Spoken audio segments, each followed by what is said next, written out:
We will now consider a common and very dangerous arrhythmia. The readout on this monitor is from a patient admitted to CCU following treatment for an acute myocardial infarction. The patient has just developed a potentially life-threatening arrhythmia. He has lost consciousness and is quickly cardioverted back into sinus rhythm by the CCU staff. Looking at a printout from the monitor at the time of the attack, you will appreciate that this tachyarrhythmia is quite different from those we have considered up to now. The QRS complexes are broad, at over 4 small squares in width, that is greater than 0.16 seconds in duration, well beyond our upper limit of normal. This is consistent with an origin of the arrhythmia from a focus situated below the bifurcation of the bundle of His. This is ventricular tachycardia, or VT. VT is extremely common, particularly in the setting of acute coronary syndrome, and is potentially lethal. In the presence of coronary arterial obstruction, infarction of myocardial tissue is not generally uniform. Particularly at the margins of vascular territories, there may be a degree of overlap in blood supply between vessels, and it is possible for strands of cells to survive within the infarcted area. Such a strand of viable tissue has lost much of its cellular contacts due to the death of surrounding tissue, and for this reason, depolarization and repolarization properties may differ significantly from unaffected tissue adjacent to the infarct. You learned in the preceding videos that these are the conditions in which re-entrant loops arise, and the commonest mechanism triggering VT is re-entry triggered by premature ventricular contractions. In fact, looking back at our patient's monitor, this beat represents the initiating ventricular ectopic. You'll notice that the triggering ventricular ectopic is similar in morphology to the QRS complexes of the subsequent tachyarrhythmia. You will also appreciate that following an initial brief period of irregularity, the tachyarrhythmia is monotonously regular. This regularity is a very characteristic feature of ventricular tachycardia. In our patient's case, although not completely identical, the QRS complexes are very similar in morphology. This is a monomorphic ventricular tachycardia. The monomorphic morphology of the QRS complexes indicates that each episode of ventricular depolarization is originating from one single site within the chambers and is moving through the ventricular myocardium in a constant pattern. You may have spotted this earlier event on the patient's monitor. Ventricular tachycardia is present when more than 3 consecutive ventricular complexes occur at a rate of greater than 100 beats per minute. This run of 5 broad complex beats meets this definition of VT. Such a self-terminating run of VT, less than 30 seconds in duration, is referred to as a salvo of non-sustained VT. The term sustained ventricular tachycardia applies to an episode of VT greater than 30 seconds in duration, or, as in our case, an episode requiring clinical intervention for termination. We have already mentioned that it is possible for a focus situated in the supraventricular region to generate a broad complex tachycardia. This situation arises if a component of the ventricular conducting system is damaged or fails to function at higher heart rates.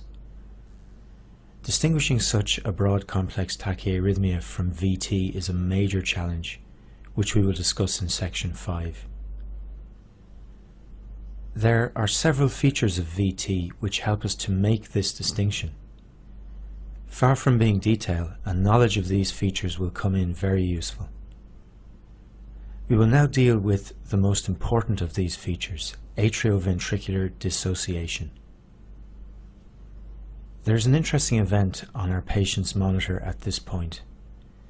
In the middle of the tachyarrhythmia, we find an apparently normal QRS complex.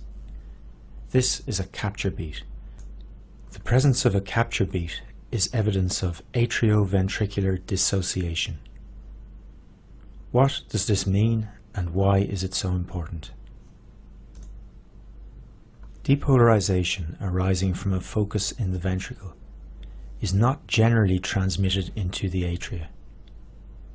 Therefore, in VT, the atria may remain uninfluenced by events in the ventricles, and the SA node carries on discharging at its own inherent rate.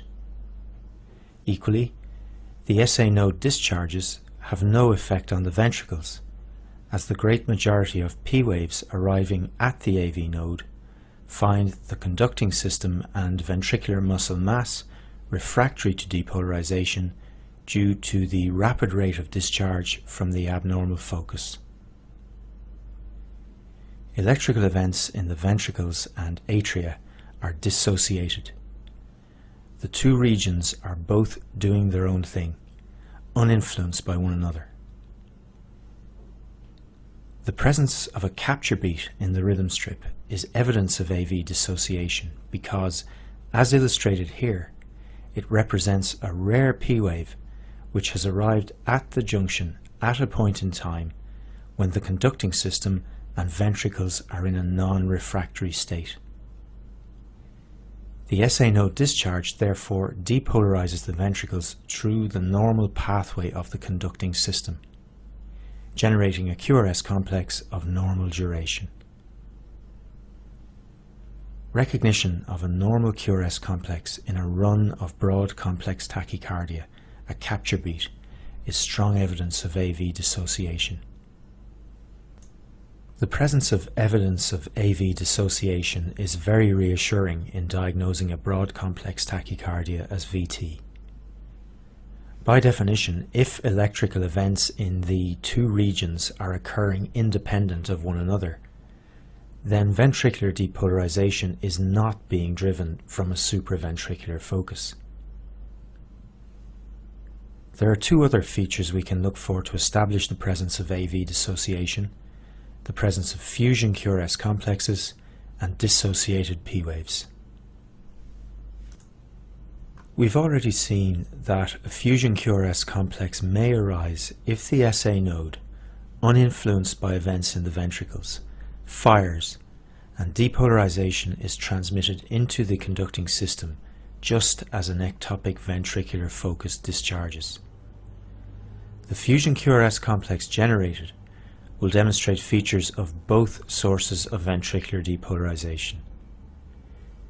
To identify a fusion complex, we look for a QRS complex which differs in morphology from the surrounding complexes of the tachyarrhythmia, and which shares features of both the normal and broad QRS complexes.